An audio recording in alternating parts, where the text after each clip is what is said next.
Top quality और consistent performance के लिए सिर्फ सिल्वर पंप नाम याद रखना। ಬಿಎಸ್ವೈ ವಿಜೇಂದ್ರ ವಿರುದ್ಧ ಮುಂದುವರೆದಿದೆ ಯತ್ನಾಳ್ ವಾಗ್ದಾಳಿ. ಮತ್ತೆ ಯತ್ನಾಳ್ ಗುಡುಗಿದ್ದಾರೆ. ನಾನು ಯಾವತ್ತೂ ಪಕ್ಷದ ಶಿಸ್ತನ್ನ ಉಲ್ಲಂಘಿಸಿಲ್ಲ. ಪಕ್ಷದ ಶಿಸ್ತು ಉಲ್ಲಂಘಿಸಿದ್ರೆ ಇಷ್ಟು ದಿನ ಯಾಕೆ ಬಿಟ್ರು? ಯಡಿಯೂರಪ್ಪ ಅವನ ಮಗ ಆತ್ಮಹತ್ಯೆ ಮಾಡ್ಕೊಳ್ತೀನಿ ಅಂದ್ರು. ಯತ್ನಾಳ್ ಹೊರ ಹಾಕ್ತಾ ಇದ್ರೆ ಆತ್ಮಹತ್ಯೆ ಮಾಡ್ಕೊಳ್ತೀವಿ ಅಂತ ಹೇಳಿ ಬೆದರಿಸಿದ್ರು. ಹೀಗಂತ ಹೇಳಿದ್ರೆ ಪಾಪ ಹೈಕಮಾಂಡ್ ಅವ್ರೇನ್ ಮಾಡ್ತಾರೆ? ಹಾಗಾಗಿ ಬಿಜೆಪಿಯಿಂದ ನನ್ನನ್ನ ಉಚ್ಚಾಟನೆ ಮಾಡಲಾಗಿದೆ. ಇದು ವಿಜಯಪುರದಲ್ಲಿ ಟಿವಿ9 ಜೊತೆ ಯತ್ನಾಳ್ ಅವರ ಎಕ್ಸ್ಕ್ಲೂಸಿವ್ ಮಾತು. ಉಚ್ಚಾಟನೆಯಿಂದ ಯತ್ನಾಳ್ ಬೋಲ್ಡ್ ಆದ್ರ ಅನ್ನುವಂತಹ ಪ್ರಶ್ನೆ.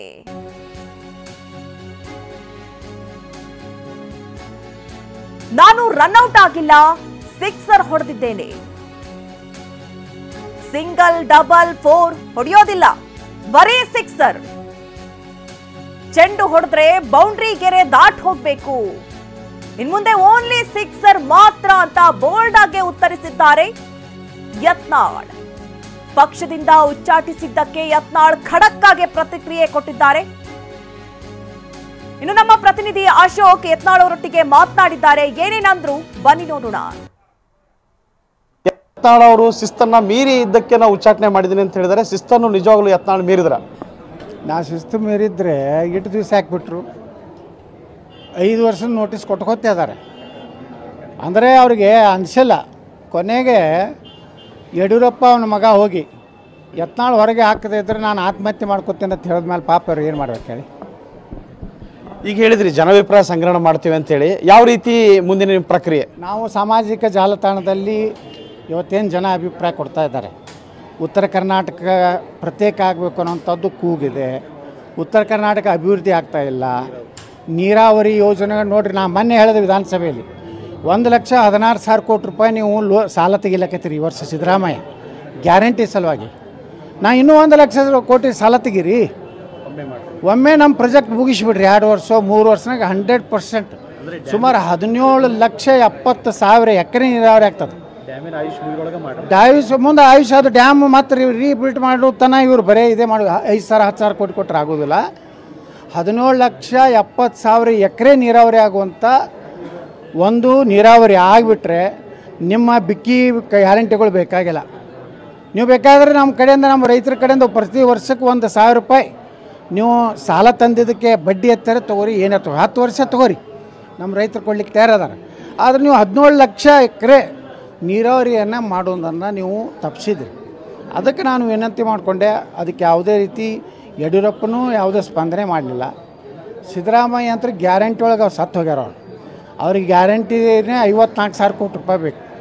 ಹೀಗಾಗಿ ಇವತ್ತೇನಾಗಿದೆ, ರಾಜ್ಯದಲ್ಲಿ ಉತ್ತರ ಕರ್ನಾಟಕ ಅನ್ಯಾಯ ಆಗ್ತಾಯಿದೆ ಅನ್ನೋಂಥದ್ದು ಒಂದು. ಎರಡನೇದ್ದು ಹಿಂದೂಗಳ ಕಾರ್ಯಕರ್ತರ ಕೊಲೆ, ಅಪಮಾನ, ಲವ್ ಜಿಹಾದು ಮತ್ತು ಸಿದ್ದರಾಮಯ್ಯ ಮೊನ್ನೆ ಏನೋ ಮಂಡಿಸಿದಂಥ ಬಜೆಟ್ನಲ್ಲಿ ಇವತ್ತು ಸುಮಾರು 20,000 ಕೋಟಿ ರೂಪಾಯಿ ಬರೀ ಮುಸ್ಲಿಮರಿಗೆ ಕೊಟ್ಟಿದ್ದಾರೆ. ಉರ್ದು ಶಾಲೆಗಳ ಉನ್ನತೀಕರಣ, ಮದ್ರಸಾಗಳ ಉನ್ನತೀಕರಣ, ವಕಫ್ ಆಸ್ತಿಗಳಿಗೆ ಕಂಪೌಂಡ್ ಕಟ್ಟೋದಕ್ಕೆ, ಅಲ್ಲಿಂದ 25,000 ಮುಸ್ಲಿಂ ಹೆಣ್ಮಕ್ಳಿಗೆ ಆತ್ಮರಕ್ಷಣೆ ಟ್ರೈನಿಂಗ್ ಕೊಡೋದು. ಅಂದರೆ ಕರಾಟೆ, ಅಂದರೆ ಹಿಂದೂ ಹೆಣ್ಮಕ್ಳ ಮೇಲೆ ಹೊಡೆಸಲಿಕ್ಕೆ ಇಂಥ ಸರ್ಕಾರ ಇರೋದ್ರಿಂದ ಇದು BJPಯಿಂದ ಇವತ್ತಿನ ನಾಯಕತ್ವ, ರಾಜ್ಯ ನಾಯಕತ್ವ ಸಮರ್ಥರಿಲ್ಲ. ಇವರು ಅಡ್ಜಸ್ಟ್ಮೆಂಟ್ ಇರೋದ್ರಿಂದ ಇವ್ರು ಬಜೆಟ್ನಲ್ಲೂ ಮಾತಾಡ್ತಾರೆ. ವಿಜೇಂದ್ರ ಏನು ಮಾತಾಡಿದ ಬಜೆಟ್ನಲ್ಲಿ? ಏನೂ ಇಲ್ಲ, 3 ಮಿನಿಟ್ ಮಾತಾಡ. ಅಂದರೆ ಇವರಿಗೆ ಕಳಕಳಿ ಇಲ್ಲ. ಇವರೆಲ್ಲ ಸಿದ್ದರಾಮಯ್ಯ, DK ಶಿವಕುಮಾರ್ ಏನು ಬ್ಲ್ಯಾಕ್ ಮೇಲ್ ಮಾಡಕತ್ತಾರೆ ಯಡಿಯೂರಪ್ಪಗೆ, ಆ ಭಯದಿಂದ BJPಯನ್ನು ಕಾಂಗ್ರೆಸ್ನವರ ಮನೆಯಲ್ಲಿ ಒತ್ತಿ ಇಟ್ಟಿದ್ದಾರೆ. ಹಾಗಾದ್ರೆ ಯತ್ನಾಳ್ ಅವರ ಹೋರಾಟ ಯಡಿಯೂರಪ್ಪ ಅವರ ಕುಟುಂಬದ ವಿರುದ್ಧನ ಅಥವಾ BJPಯ ವಿರುದ್ಧನ? ಭ್ರಷ್ಟ ಯಡಿಯೂರಪ್ಪ ಕುಟುಂಬದ ವಿರುದ್ಧ, ನಕಲಿ ಸಹಿ ಮಾಡಿದ ವಿಜೇಂದ್ರನ ವಿರುದ್ಧ, ಅವರ ಅಪ್ಪನ ಜೈಲಿಗೆ ಕಳಿಸಿದ ವಿಜೇಂದ್ರನ ವಿರುದ್ಧ ನನ್ನ ಹೋರಾಟ. ನನ್ನ BJP ವಿರುದ್ಧ ಹೋರಾಟ ಇಲ್ಲ, ಪ್ರಧಾನಮಂತ್ರಿಗಳ ವಿರುದ್ಧ ಹೋರಾಟ ಇಲ್ಲ. ನನ್ನ ಹೋರಾಟ ಹಿಂದುತ್ವ, ಅಭಿವೃದ್ಧಿ, ನೋ ಅಡ್ಜಸ್ಟ್ಮೆಂಟ್. ಎಲ್ಲರೂ ನೋಡೋಣ, ಜನಾಭಿಪ್ರಾಯ ತಗೋತಾ ಇದ್ದೀವಿ. ರಮೇಶ್ ಜಾರಕಿಹೊಳಿ ಅವರ CD ಟ್ರ್ಯಾಪಿಗೂ ಮತ್ತು ರಾಜಣ್ಣ ಅವರ ಏನು ಹನಿ ಟ್ರ್ಯಾಪ್ ವಿಚಾರಕ್ಕೂ ಏನಾದರೂ ಲಿಂಕ್ ಇದೆಯಾ? ನೋಡಿ ಪಾಪ ಎಸ್ ಟಿ ಜನಾಂಗದ ನಾಯಕರನ್ನು ಮುಗಿಸ್ಬೇಕು ಅನ್ನೋಂಥದ್ದು ಎರಡೂ ಪಾರ್ಟಿಯಲ್ಲಿ ನಡೆದಿದೆ. ಪಾಪ ಶ್ರೀರಾಮುಲಿಗೆ ಯಾಕೆ ಅಪಮಾನ ಮಾಡಿದ್ರು ಮೊನ್ನೆ ಕೋರ್ಕಬಿಟ್ಟಿಯಲ್ಲಿ.